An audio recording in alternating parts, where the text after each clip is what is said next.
Bapa, terima kasih kami puji, kami sembah Engkau. Di dalam iman kami yang mengaku percaya Tuhan, walaupun gunung itu nggak pindah Tuhan. Tapi Kau yang punya kuasa atas hidup kami. Biar kami Bapa datang, bukakan hati dan pikiran kami, dan saat kami mempelajari firman-Mu sore hari ini, kiranya Roh Kudus-Mu yang membimbing kami untuk mengerti betapa besarnya kasih dan penerimaan-Mu bagi kami. Di dalam nama Tuhan Yesus, kami berdoa, kami bawa segala pergumulan kami, segala permohonan kami, bahkan hal-hal yang gak bisa terselami pikiran kami Tuhan, hanya ke dalam tangan-Mu. Terima kasih Bapak, haleluya, amin. Terima kasih, silakan duduk Bapak Ibu, saudara-saudari yang terkasih. Shalom, shalom. Nah, puji syukur kepada Tuhan kita ada di sini hari ini. Bapak Ibu, perkenalkan mungkin yang belum kenal saya, nama saya Martin dan sehari-hari saya bekerja sebagai dosen di ITERA Bapak Ibu. Dan di Sabtu Minggu biasanya saya membagikan firman atau mungkin di hari biasa dengan kelompok-kelompok yang saya pimpin, baik di rumah maupun di tempat-tempat umum, di publik, di kafe gitu ya. Dan hari ini ketika saya bergumul, apa ya yang harus saya sampaikan hari ini, saya teringat terkait pokok-pokok berdoa. Jadi mungkin belakangan ini kita merasa di tahun yang baru ini sudah memasuki bulan yang kedua, ada hal-hal yang di dalam hidup kita merasa ragu dengan Tuhan, atau mungkin ada banyak permintaan kita yang di awal tahun yang mungkin belum terlaksana, belum kita lihat jejaknya gitu ya. Dan mungkin karena kita melihat bahwa apa yang Tuhan janjikan di firman-Nya, apa yang tertulis, kita mengimani tapi hati kita kayaknya kok sulit ya gitu. Nah hari ini Bapak Ibu saya mau memulai firman saya yang saya sampaikan hari ini dengan sebuah pertanyaan. Sebelum kita membaca firman Tuhan, saya mau tanya, Bapak Ibu ada nggak yang pernah nggak enak hati minta pertolongan orang di malam hari? Ada ya, sering ya.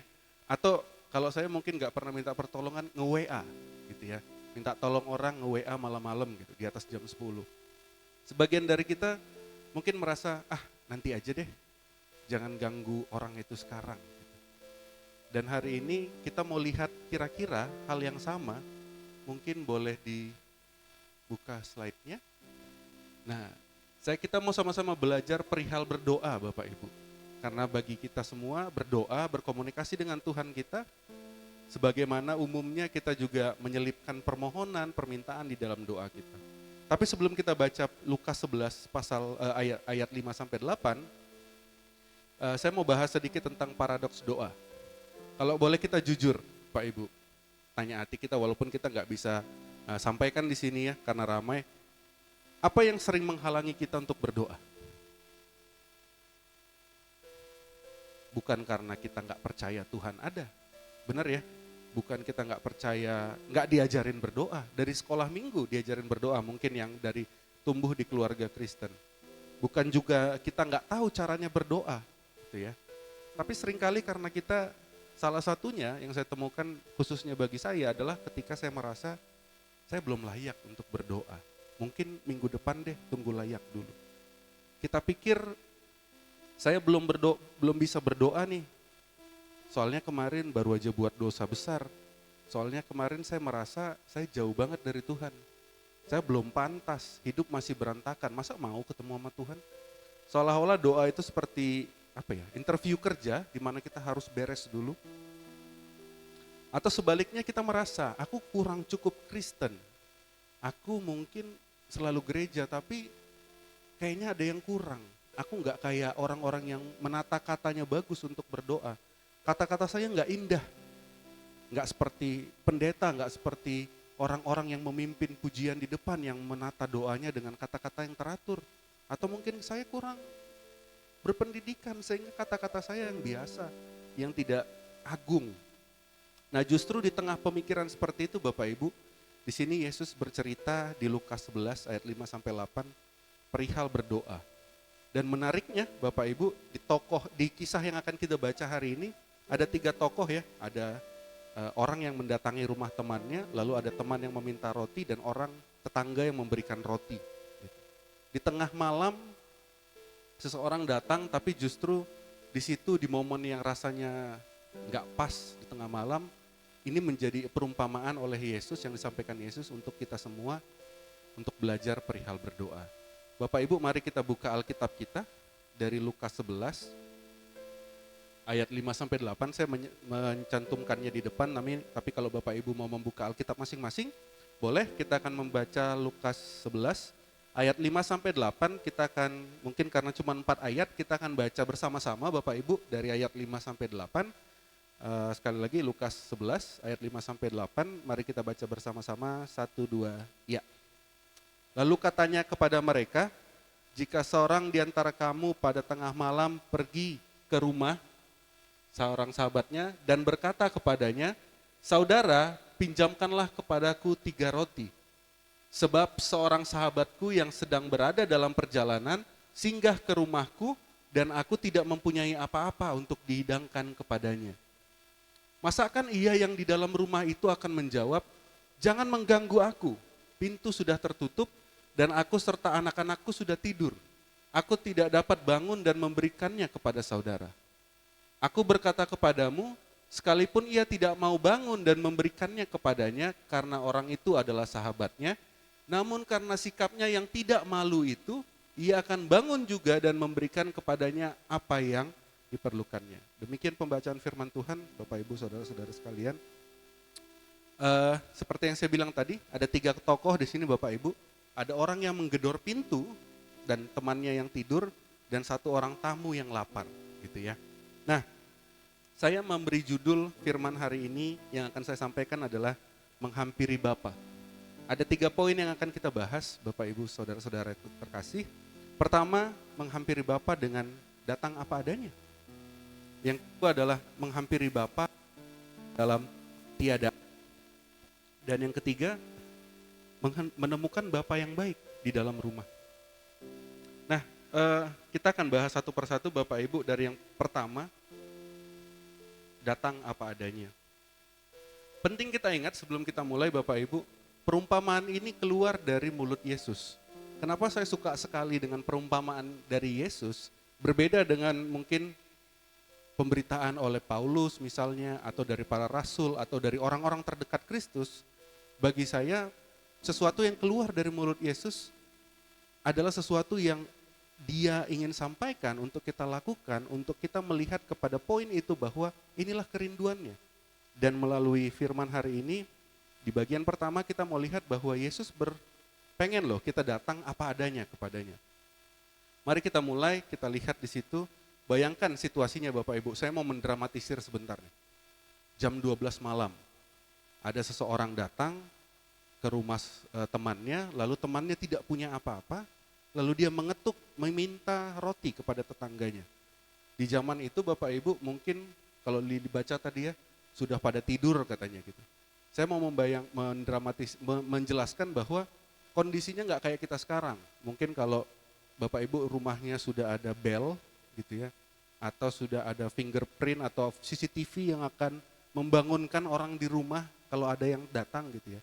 Zaman itu enggak. Zaman itu satu rumah itu kamarnya cuma 1 Bapak Ibu. Jadi tidak ada kamar-kamar. Mereka tidur hanya di ruangan gede. Bahkan kalau ada hewan ternak yang masih kecil akan ditempatkan di dalam rumah itu. Gitu. Jadi enggak ditempatkan di luar. Makanya di zaman itu ketika ada orang mengetuk, wajar saja kalau seisi rumah bangun. Itu hal pertama. Hal kedua adalah pintunya nggak pakai gagang Bapak Ibu, dibuka gitu ya. Apalagi engselnya mungkin sangat halus. Enggak, di zaman itu pintu ditutup dengan palang kayu. Sehingga ketika ada orang mengetuk, si pemilik rumah harus menggeser dulu palang kayunya, pasti bunyinya berisik dan seisi rumah pasti terbangun. Masalah ketiga, itu masalah pertama dan kedua. Masalah ketiga yang paling krusial Bapak Ibu, zaman itu belum ada GoFood dan GrabFood. Bayangkan kalau itu terjadi sekarang, kita tinggal pesen, datang gitu ya, martabak atau roti bakar biasanya kalau malam-malam. Nah yang ada hari itu, zaman itu adalah go tetangga. Jadi ketok tetangga bangun marah-marah ngasih roti gitu ya. Tapi kenapa kalau kita bisa bertanya, kenapa dia tetap nekat untuk ngedor kalau dia tahu ini akan mengganggu? Di budaya Timur Tengah pada zaman itu, kita sulit memprediksi kapan akan tiba di rumah seseorang. Belum ada Google Maps, belum ada jalan tol, bisa saja tibanya tengah malam. Dan sudah hal lazim bagi orang zaman itu untuk menyediakan roti bagi tamunya yang datang. Jadi sebuah kehinaan ketika seseorang tidak punya makanan apapun di rumahnya untuk menyambut tamu. Gitu ya. Nah, di sini kalau kita lihat si sahabat tetap berani mengetuk pintu tetangganya justru demi menjaga kehormatannya dan menjaga perut temannya yang datang. Kalau di bahasa aslinya Bapak Ibu, kata kalau kita lihat tanpa tahu malunya ini, kata yang digunakan adalah anaideia. Anaideia atau tanpa rasa malu. Ada 3 poin yang akan kita lihat di bagian anaideia ini, tanpa rasa malu. Yang pertama Bapak Ibu adalah tanpa harus rapi. Ketika dia mengetok, saya ilustrasikan dengan piyama ya, walaupun zaman itu belum ada piyama. Kita sering refleksinya ketika saya membaca ini, khususnya bagi saya sendiri mungkin ya. Kita sering melakukan kebalikan dari orang yang muka tembok ini. Kita nggak bisa datang apa adanya. Kita merasa ketika kita bertemu Tuhan, menghadap Tuhan, kita sering bilang, tunggu ya Tuhan, saya beresin hati dulu. Saya baru melakukan hal yang aib, saya nggak bisa berdoa sekarang. Padahal kalau kita menunggu kelayakan kita Bapak Ibu, mana pernah layak. Siapa yang berani bilang, aku doa habis ini udah cukup layak kok hari ini udah ke gereja? Enggak. Seorang penulis pernah menuliskan terkait ini, bahwa bernama Paul Miller, dia berkata bahwa sebuah kriteria datang kepada Yesus hanyalah rasa lelah. Datang kepada Yesus enggak perlu dengan hati yang berbunga-bunga dulu, enggak. Kriteria datang kepada Yesus hanyalah rasa lelah. Datanglah dengan hidup yang kewalahan, datanglah dengan pikiran yang berkelana, datanglah dengan berantakan. Bahkan kalau mau bisa saya simpulkan, kalau datang kepada Yesus dengan rasa yang berantakan, rasa yang hancur menjadi suatu tanda diskualifikasi, justru kebalikannya, datang dengan berantakan adalah kualifikasi satu-satunya untuk berdoa kepada Yesus, untuk berdoa kepada Bapa kita.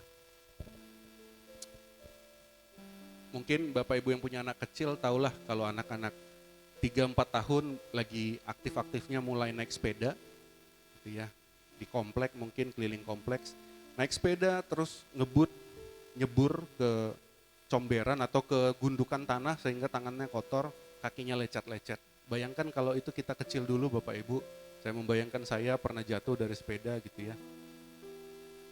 Insting pertama seorang anak, dia pasti akan pulang, dituntunnya sepedanya, ketemu ngelihat bapak dan ibunya di rumah, dia akan nangis. Tadi saya jatuh, bahkan mungkin memeluk. Itulah insting seorang anak. Tidak mungkin anak 3 tahun, saya rasa ya, bisa jadi mungkin, tapi menurut kalau itu jadi saya gitu, saya nggak mungkin harus pergi ke kamar mandi dulu, saya seka semua jorok-joroknya, kotor-kotornya, saya mandi ganti baju lalu menangis memeluk bapak mama saya. Udah nggak nangis lagi kalau itu yang terjadi, benar ya? Kita datang apa adanya. Anak kecil nggak akan mikir, duh baju saya kotor nih, nanti baju bapak jadi kotor, atau baju mama saya jadi jorok karena kena tangan saya. Enggak pernah, dengan insting apa adanya. Anak-anak itu juga enggak nyiapin pidato khusus untuk menjustifikasi bahwa mereka jatuhnya itu enggak parah-parah amat kok.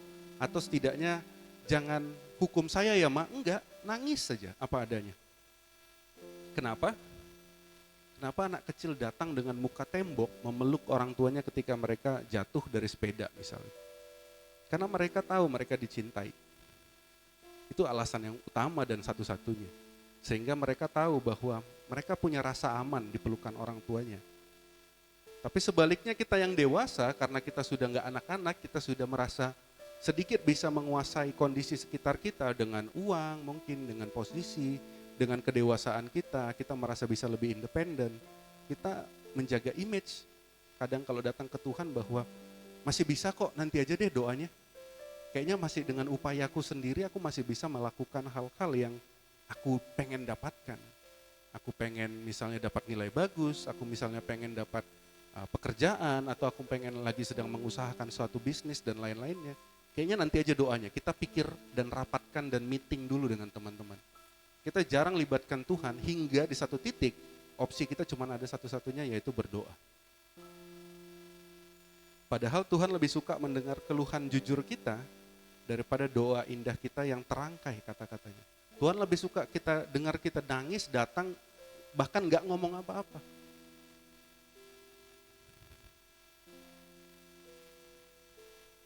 Pertanyaannya, kok bisa sih kita diizinkan atau dilayakkan datang kepada Tuhan dengan muka tembok, dengan tidak tahu malu, dengan apa-apa, tidak memiliki apa-apa.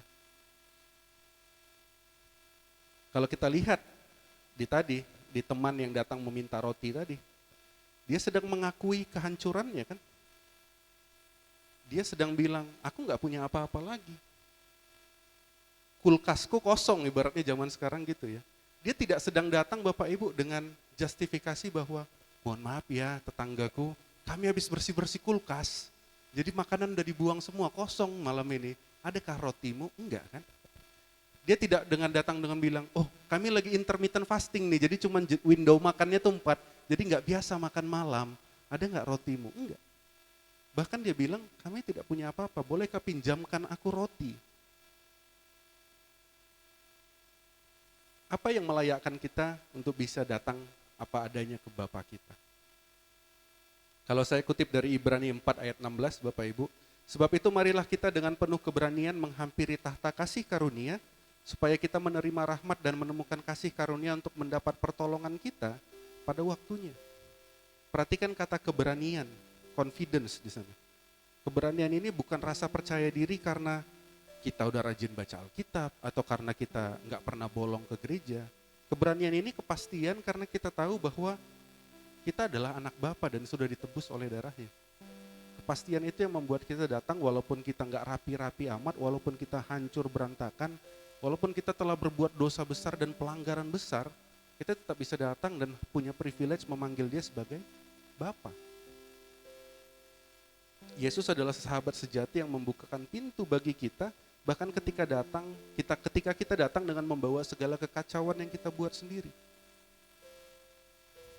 Apa yang mau kita pelajari dari kata-kata aku tidak mempunyai apa-apa?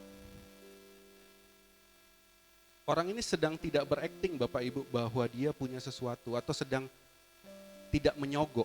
Bayangkan kalau dengan gengsinya dia bisa bilang datang ke tetangganya dan dia bilang, pinjam dulu rotinya ya, besok pagi ku bayar. Atau nanti kalau aku masak rendang, kau ku kasih. Enggak, dia datang karena dengan apa adanya, dengan jujur dalam ketiadaannya.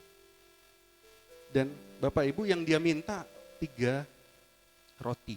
Dia tidak minta daging wagyu, dia tidak minta semur, dia tidak minta ayam goreng. Basic needs, kebutuhan dasar. Kalau saya membaca ini, saya seperti tertampar. Apakah doa saya belakangan ini terlalu meminta sesuatu yang lebih daripada apa yang saya butuhkan? Apakah saya sedang meminta pencapaian supaya bisa pamer dengan teman-teman rekan kerja saya? Bukan roti yang saya minta mungkin untuk bisa bertahan dan tetap melayani. Kita minta status mungkin agar lebih tinggi, agar bisa lebih tampak keren dari yang lain. Bahkan yang saya amati lagi ketika merenungkan ini, saya tuliskan di situ permintaan syafaat. Iya ya, dia tidak sedang meminta untuk dirinya, karena posisinya juga sudah malam. Dia meminta untuk posisi orang lain. Bayangkan dilemanya Bapak Ibu, ada tamu kelaparan di pintu depan, sementara dapur kita nggak punya apa-apa. Gitu. Si sahabat yang mengetuk pintu tetangganya ini bukan karena dia lapar secara pribadi, bukan karena dia butuh, karena dia belum makan hari itu. Enggak, karena sekedar ada orang yang lapar. Dia mewakili orang yang sedang lapar itu. Inilah esensi Bapak Ibu yang menjadi pembeda antara cara Yesus mengajarkan berdoa, perihal berdoa, dengan apa yang mungkin sering saya lakukan atau kita lakukan tanpa sadar Bapak Ibu. Seringkali kita nggak layak merasa mendoakan orang lain karena kita belum lulus dalam hal yang sama. Kayaknya aku nggak bisa doakan kamu dan teman-temanmu untuk punya karir sukses. Kayaknya salah kamu minta doa itu sama aku. Aku juga cuman pegawai biasa kok. Kayaknya kamu salah deh minta doakan rumah tanggamu langgeng. Orang aku aja ribut terus. Mungkin ada yang pernah kita berucap seperti itu. Kita merasa harus jadi koki yang punya segala bahan baru bisa mendoakan orang. Padahal tugas koki itu kan memasak, yang belanja kan nggak dia. Bahan-bahannya nggak dari dia. Dia hanya menyampaikan apa yang menjadi kebutuhan orang lain. Bahkan kadang ini mengajarkan saya, baru terpikir setelah mungkin 2-3 kali membaca ayat ini baru terpikir, oh iya ya, sebenarnya kita akan lebih bijak ketika berdoa, ketika tujuannya bukan untuk kita. Saya kasih contoh Bapak Ibu. Boleh dong berdoa untuk promosi jabatan di kantor, boleh. Nggak ada di Alkitab, jangan kau minta hal-hal yang enggak ada. Boleh dong minta untuk kelulusan ujian, boleh. Tapi terkadang ketika kita mendoakannya, titiknya tuh udah selesai di situ aja. Misalnya saya nih kalau berdoa, saya merefleksikan doa saya lebih sering seperti ini. Tuhan, saya mau ini. Titik. Walaupun saya sadar ya kalau nggak dikasih itu belum waktunya Tuhan. Cukup dewasa secara rohani mungkin. Tapi alangkah akan lebih dewasanya lagi ketika kita kasih koma di ujungnya. Tuhan, aku pengen mendapatkan ini di kantorku, supaya Tuhan kiranya pekerjaan di situ dapat melalui aku, engkau bisa bekerja di situ dan membuat itu semakin baik. Syafaat kan. Tuhan, aku mau deh jabatan di misalnya di pemerintahan ini gitu ya, kalau kita mau jadi kepala dinas atau apa. Mungkin kita mau mendaftar ke situ, kesannya sangat duniawi sekali pasti. Wah, dia cuma mengincar hartanya, uangnya dan lain-lain. Tapi yuk, apapun hal yang terlihatnya seperti itu, kita kasih koma dan kita balikkan untuk kemuliaan Tuhan. Supaya Tuhan, orang lain bisa dimuliakan, orang lain bisa menerima manfaatnya, menerima sukacitanya, dan namamu dimuliakan melalui jabatanku di situ. Ketika kita berdoa, jangan lupa Bapak Ibu, teman-teman sekalian, kita juga harus bersyafaat, harus mengkomakan doa kita, bukan untuk kita doang, tetapi melalui kita ada efeknya. Dan pada akhirnya efeknya apa? Tujuan akhirnya adalah nama Tuhan dimuliakan.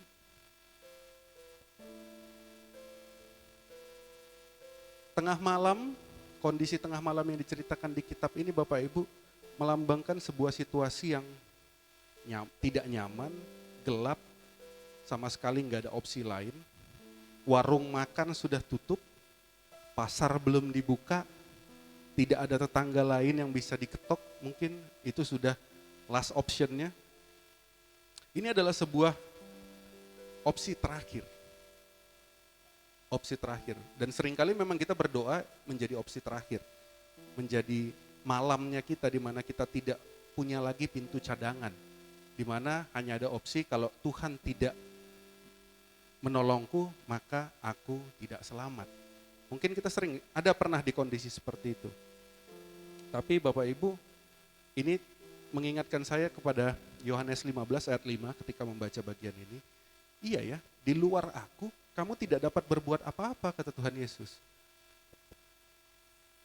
Kalimat ini kedengarnya seperti vonis, seperti yang sebuah berita yang sangat,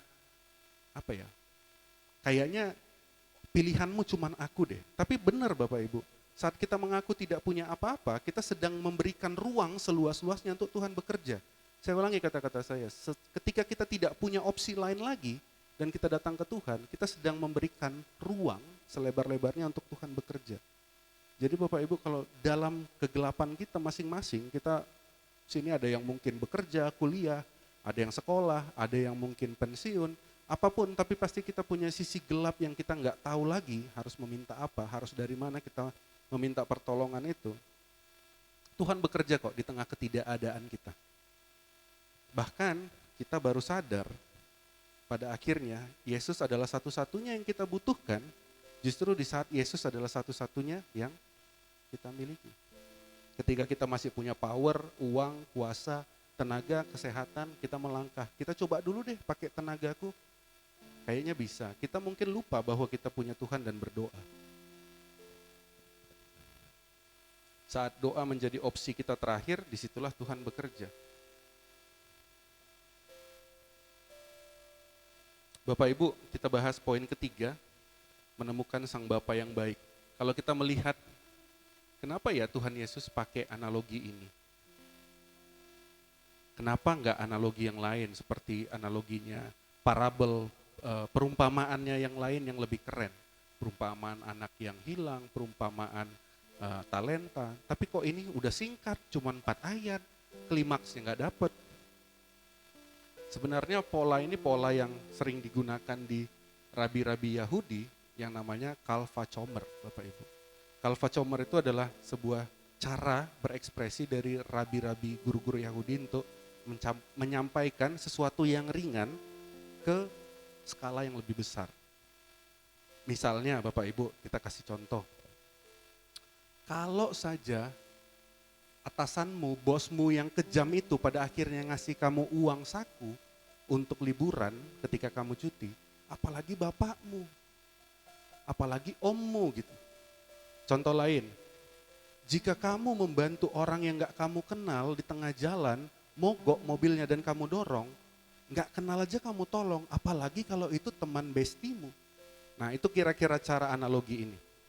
Ini sering banget kita temukan, misalnya pasti yang paling terkenal yang top of mind kita adalah di Lukas 12, Yesus bilang, jika burung gagak yang tidak menabur saja diberi makan oleh Allah, apalagi kalian yang jauh lebih berharga dari burung-burung itu. Nah itu namanya Kalvachomer Bapak Ibu. Kalau Paulus pakai ini lebih dalam lagi menurut saya ketika dia menyentuh aspek dosa, jika dalam kondisi masih berdosa saja, Tuhan Yesus mau mati bagi kita, apalagi setelah kita menjadi anak-anaknya.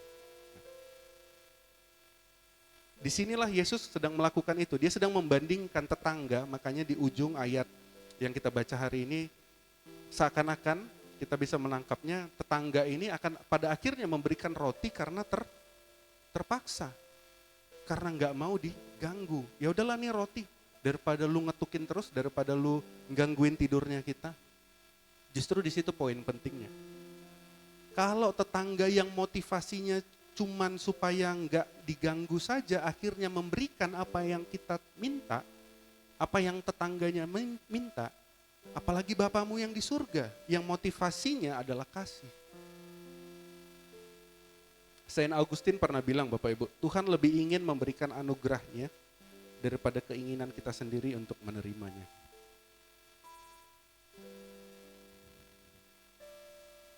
Kalau kita lihat Bapak Ibu di perumpamaan kenapa harus roti gitu ya. Kalau kita lihat Tuhan juga pernah bilang di Lukas 11, jika kamu yang jahat tahu memberi pemberian yang baik kepada anak-anakmu, apalagi Bapamu yang di surga. Dan pada akhirnya kita menyadari bahwa dialah roti hidup itu. Dialah Allah yang menjadi makanan untuk hidup kita.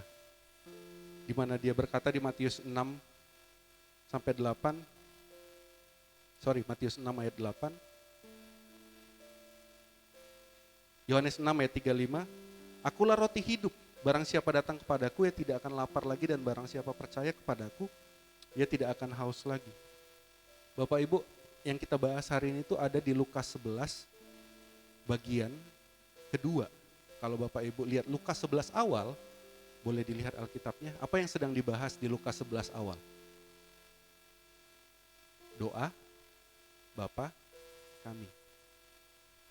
Yesus di sini sedang mengajarkan doa Bapa kami di bagian awal, lalu membahas yang ini. Korelasinya apa Bapak Ibu? Korelasinya di doa Bapa kami kita belajar bagaimana struktur doa secara teologis, secara struktur kata, secara pemilihan kata, secara objek yang didoakan, teoritis. Itu ininya, prakteknya. Template-nya di situ yang kita doakan sampai sekarang. Tapi setelah itu dia mau kita nggak cuma paham teori rigidnya, dia tidak mau kita cuma paham strukturnya, tapi juga sikap hatinya. Jadi kita selama ini mungkin tahu teknisnya berdoa, tapi sikap hatinya mungkin sulit karena itu afektif ya. gimana kita bisa datang, gimana kita bisa menyampaikannya. Dan kalau Bapak Ibu lihat di pasal sebelumnya, di pasal 10, itu adalah kisah Marta dan Maria. Di mana Marta sibuk melayani, overthinking, karena Tuhan Yesus datang gitu ya. Nyiapin ini, nyiapin itu, sampai dia bilang ke Tuhan Yesus, ini si Maria nih Tuhan, tegurlah, masa dia cuma diem aja di situ. Pada akhirnya Yesus bilang, ya nggak usah overthinking gitu ya. Simpelnya Yesus mau bilang, sini dengarkan aku. Sebelum engkau melakukan pelayananmu, dengarkan aku. Duduk di dekatku, punya hubungan yang, relasi yang intim denganku. Lalu di pasal 11 diajarkan tuh, berdoa, template-nya dan sikapnya. Saya menarik kesimpulan Bapak Ibu, mungkin terdengar cocok logi, tapi secara historis, sinkronnya seperti itu, timeline-nya. Tapi di sini saya menarik satu pelajaran bahwa kalau di pasal 10 kita diajarkan bagaimana cara mendengar suara Tuhan melalui kisah Maria dan Marta.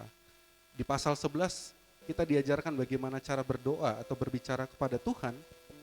Lalu kita lihat bagaimana kesibukan Marta yang khawatir dan menyusahkan diri di pasal 10 menemukan antitesisnya pada akhirnya di pasal 11. Lukas 11 mengajarkan kesederhanaan, Lukas 10 kita melihat Marta yang tidak sederhana dalam melayani.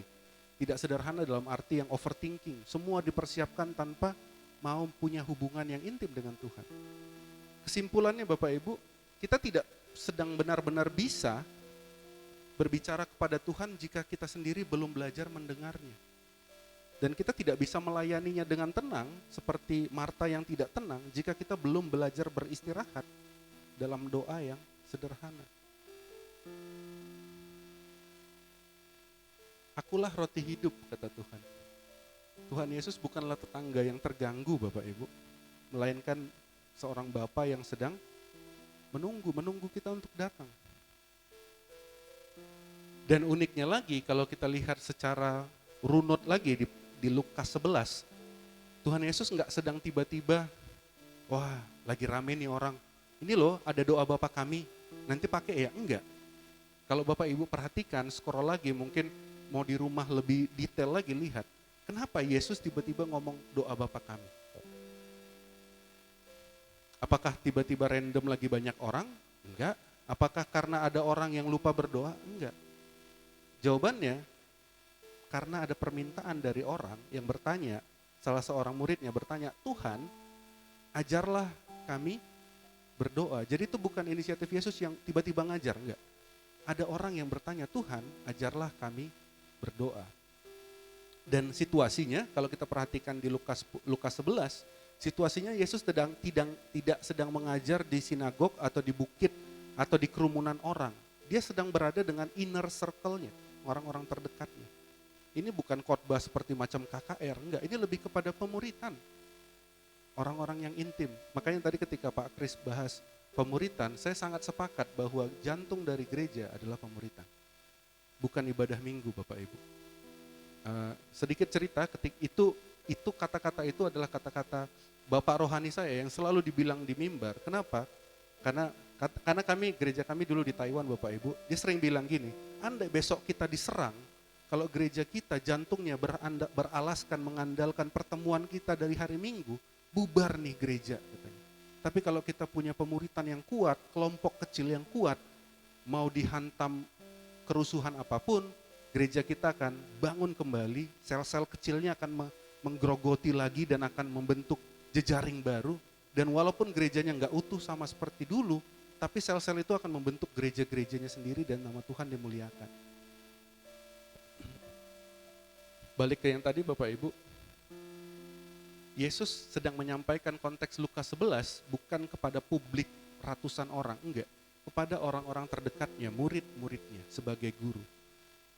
Saya menarik kesimpulan, doa adalah privilege sebagai orang terdekatnya Tuhan. Yang setuju katakan amin. Doa itu privilege Bapak Ibu. Kalau Bapak Ibu ada di sini dan tahu cara berdoa secara Kristen, karena timeline Bapak Ibu hidup mungkin pernah diajarkan orang tua, mungkin akhirnya pernah dibawa Tuhan ke gereja dan bertobat dan menjadi Kristen misalnya. Tapi itu privilege yang tidak dimiliki banyak orang di luar sana. Bersyukurlah kalau hari ini kita dengar walaupun bukan saya yang berdiri di sini, tapi kita tahu ya kita punya privilege langsung berdoa. Langsung Bapak Ibu. Saya camkan sekali lagi, langsung tanpa perantara. Banyak teman-teman kita ya saya nggak usah sebut lah. Pasti Bapak Ibu tahu ada beberapa gereja mungkin yang pakai perantara doanya. Tapi kita punya hak akses khusus Bapak Ibu. Saya yakin MDC juga tidak mengajarkan doa melalui perantaraan Pak Kris atau saya. Enggak. Kita punya privilege karena kita anaknya. Saya semester ini mulai mengajar kelas agama Bapak Ibu. Walaupun ini hal yang saya kurang sukai sebenarnya, tapi puji Tuhan sekali kampus kami dikirim Tuhan banyak sekali anak-anak Kristen khususnya Batak. Gitu ya, banyak sekali. Dan pengajar agama sebelumnya namanya Pak Pendeta Alamta, beliau sudah mengajar agama di ITB sejak tahun 1990-an dan di ITERA juga. Pada akhirnya kewalahan karena kelas yang sejak awal cuma 1, 2, 3 dan akhirnya sekarang 3 kelas tapi satu kelas 150 orang, nggak cukup juga. Jadi semester ini saja kami mengajar 900 anak Kristen. Boleh tepuk tangan biar lega Bapak Ibu. 900 ya Bapak Ibu, tapi ada sedihnya. Tapi di pertemuan pertama saya pakai materinya sama gitu ya, jadi walaupun di kelas, saya pegang 3 kelas, Pak Pendeta Alamta 3 kelas, sama gitu, materinya sama. Tapi yang berbeda adalah saya penasaran, di pertemuan pertama saya kasih kuesioner dari Google Form sederhana lah, anonim, nggak perlu login, tidak perlu isi nama. Pertanyaan saya simpel Bapak Ibu. Siapakah Kristus bagimu? Saya bilang anak-anak zaman sekarang punya istilah ini ya. We listen, we don't judge. Kita dengar, kita enggak judge. Hasilnya dari 900 orang tadi Bapak Ibu. Oh enggak 900 lah, di kelas saya setengahnya ya. Tapi kira-kira itu merepresentasikan semuanya sebenarnya. Hasilnya Bapak Ibu, hanya 75% yang mengakui Yesus adalah Tuhan. Sekitar 10-15% mengatakan Yesus itu nabi saja, orang baik, moralis. 5% lainnya mengatakan bahwa saya tahu Yesus karena di rumah bapak mama saya Kristen, tapi saya tidak mempercayainya. Ini bukan mereka ketik ya Bapak Ibu, saya udah kasih banyak opsi, karena saya tahu hanya ini kemungkinan jawabannya, tapi di bawah saya kasih lainnya gitu. Yang isi lainnya paling 1-2 orang. Sebagian lagi ada yang mempertanyakan, ada yang mengatakan bahwa yes, sebagian kecil sekitar 1-2% mengatakan Yesus ini hanya mitos dan legenda. Sedih ya Bapak Ibu, dari 900 yang tadi kita tepuk tangan, ternyata banyak loh kiri kanan kita Bapak Ibu yang sebenarnya tidak menggunakan privilege itu yang sedang kita bahas hari ini. Tapi enggak apa-apa, kita yakin kita semua diperlengkapi dan saya yakin sekali ada orang-orang bukan cuman Pak Kris, bukan cuman Pak David, bukan cuman siapapun yang berdiri di sini punya kerinduan untuk berbagi. Ketika di kelas saya sampaikan, buat kalian yang nggak percaya di sini, saya tahu ada di sini karena hasilnya seperti itu. Saya cuma mau menjelaskan point of view saya bahwa saya merasakan kok, saya punya Bapa yang baik. Udah itu aja. Kalau kalian nggak merasakan, saya cuma bisa doa Tuhan, suatu saat tunjukkanlah kasih sayangmu kepada orang-orang ini. Di mana mungkin di tengah kesesakannya, mungkin di tengah hopelessnya dia. Dan saya percaya Bapak Ibu, ladang pelayanan kita bukan ke yang non-Kristen, bukan. Yang di KTP-nya masih Kristen, tapi mereka mengalami hal-hal yang seperti itu. Jadi sangat-sangat sepakat sekali Bapak Ibu, dan saya mendukung sekali kalau Pak Kris bilang pemuritan, yuk. Bahkan kalau saya punya adik sendiri, saya nggak tahu loh keimanannya sampai mana. Sampai di titik itu saya baru ngelihat, wah, Tuhan begitu banyaknya 25 juta orang di negeri ini yang mengaku Kristen di KTP-nya. Tapi hanya dari 25 itu kalau kita tarik 75% saja, maka ada sekitar 5-6 juta Kristen KTP yang tidak mengakui Yesus Tuhan. Ladangnya begitu besar Bapak Ibu, tuaiannya banyak. Penuainya nggak ada. Itu realita kita saat ini. Ya jadi kemana-mana ya dari topik ini. Tapi Tuhan Yesus sungguh baik Bapak Ibu kalau kita hari ini ada di sini dan kita punya privilege untuk berdoa. Sebagai penutup Bapak Ibu, saya teringat sebuah ilustrasi yang disampaikan salah seorang pendeta favorit saya, almarhum Tim Keller. Dia pernah cerita seperti ini. Dia menceritakan betapa privilege kita sebagai anak itu luar biasa, yang tidak dimiliki dunia. Beliau menceritakan bahwa Presiden Amerika Serikat ke-35, John F. Kennedy, sedang mengadakan sebuah rapat penting di Oval Office, ruangan oval. Ruangan paling aman di dunia, salah satunya mungkin ya, bisa saya bilang. Karena udah pasti, ruangan kerjanya Presiden Amerika Serikat. Di tengah pertemuan itu dihadiri oleh pejabat-pejabat militer, rekan-rekan dari kedutaan negara lain, menteri-menteri, pejabat tinggi lah pokoknya. Tiba-tiba pintu terbuka. Tiba-tiba seorang anak kecil lari, masuk tanpa bersalah, tanpa merasa bersalah. Anak itu adalah anaknya Presiden JFK, namanya John John, ya, putra sang presiden. Dan ketika dia masuk, tidak ada satu jenderal pun atau ajudan manapun yang berani menariknya, menyeretnya keluar, tidak ada. Semua membiarkannya. Sang presiden justru menggendongnya di dalam pangkuannya dan melanjutkan rapat. Kadang anak itu kalau kita lihat di kolong mejanya. Nah, gambaran John John yang anaknya Presiden JFK ini bersembunyi di bawah meja adalah sebuah simbol hak akses khusus yang tak terbatas dari sang anak. Karena statusnya sebagai anak, dia punya hak akses yang tidak dimiliki oleh orang paling berpengaruh manapun di dunia ini. Bapak Ibu, inilah esensi dari menghampiri Bapa. Apa adanya, tanpa ada apa-apanya.